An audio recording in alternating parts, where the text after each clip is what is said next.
He said, so you have a decision to make, whether it's move out for college or stay at home, whether it's stay with your boyfriend or girlfriend or leave them for someone else, whether it's take the promotion here or do this, right? We have a bunch of decisions.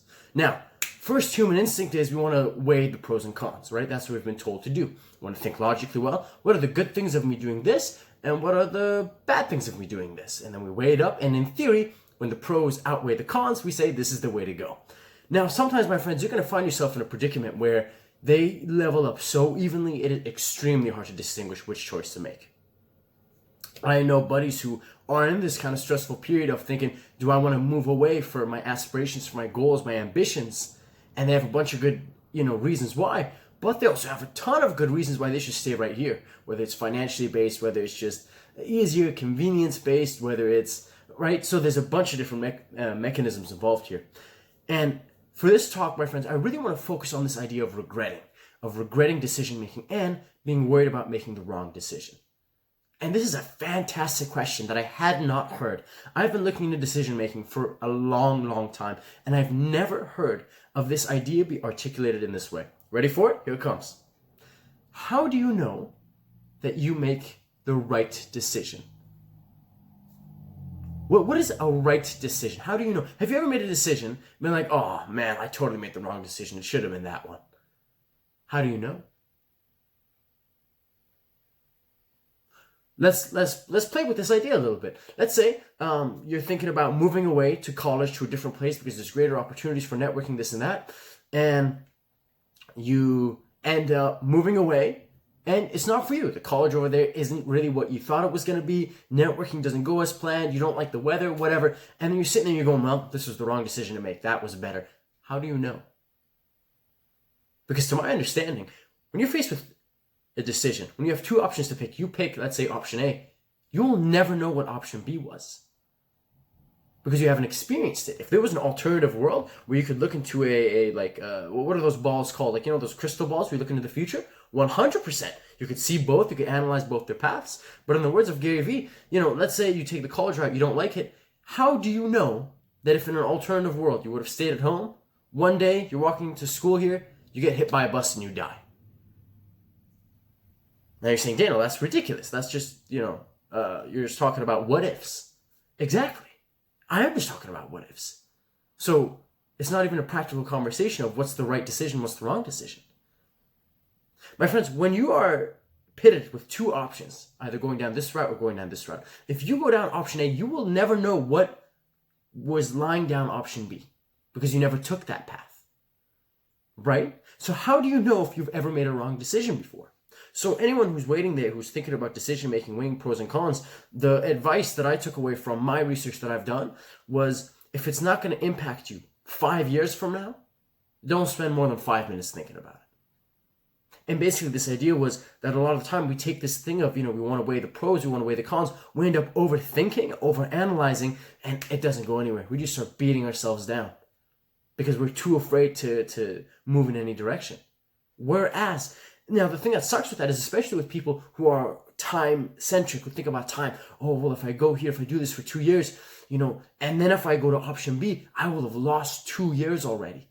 But they're not realizing that this decision-making, this thinking is killing their time as it is. Don't get me wrong, take time to think about a decision. But there have been instances in my personal life where I had two options, and it took me so long to decide that in the time that it took me to decide to pick an option, I could have done both, compared them, and gone with the one I wanted to.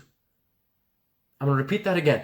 I took so long trying to make a decision that in that time, I could have literally done both things and then compared them.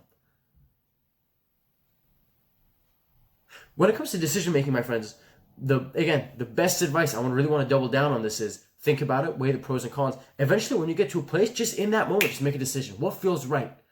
And don't think about it too much. Just use your gut feeling. Have you thought about it through? Okay, great. Boom. Let's go this way. What's the worst that can happen? Because if you immediately start thinking, what if this, what if that, now you're not getting practical anymore. And now when you're not getting practical, there's always another thing that could happen. What if I go off to college somewhere else but you know what if it's cold? What if I just can't find a job there?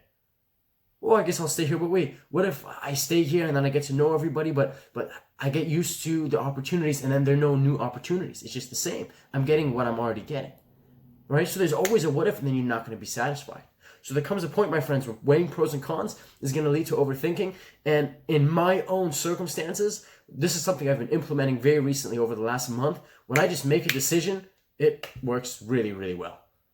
I was at the bookstore the other day. I was thinking about a book to buy, The Power of Habit. And I remember I looked at it. I said, should I buy it? Should I not buy it? I can save some money or I can get it. And I just said, okay, whatever feels right. Boom, walked out with the book. Now, this is in combination with not judging yourself. Why? Because I would have never seen the alternative world where I didn't buy the book, where I would have saved the $20. Now, for me to sit here and go, oh man, I paid $20 for this book. I could have used this $20 to do this or do that. That's not logical, because you don't know what could have happened. I can sit here until the cows come home and start thinking about what I would have done with that money, but it does not matter because that world does not exist. So how do I know I made the right answer? To be completely honest with you, my friends, I don't think I ever know. Maybe I could have taken that $20, used that $20 for a lottery ticket. I'd be a millionaire right now. Do you understand how this kind of thinking can make you go insane? When you can sit there and and it sounds logical. That's the thing that's deceiving about it, is because you back it up with evidence and this and that, and it'd be the 7th of December, and when I paid the ticket, the lady smiled at me, and I would have been a lottery winner. Do you know how that can get just really, it can go off the rails really quick like that? So I urge you, to anyone watching this, to my good friends who are in positions of their lives where they're not sure whether to take a step forward or whether to stay there, weigh the pros and cons, but there comes a time, just go with your gut feeling. Because you will never know if you truly made the right decision or the wrong decision. You will never know. And because of that, is there really a point to sitting there thinking, what if, what if?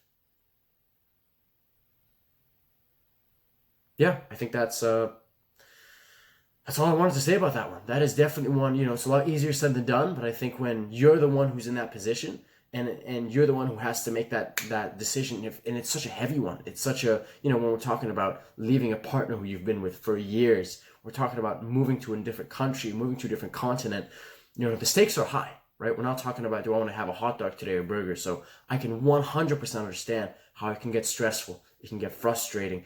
Nervous levels can go up. Biological, literal physiological responses, feeling sick in the stomach, feeling lightheaded, that is totally normal. But I really do think that it is the mind overthinking and overanalyzing which leads to that slump.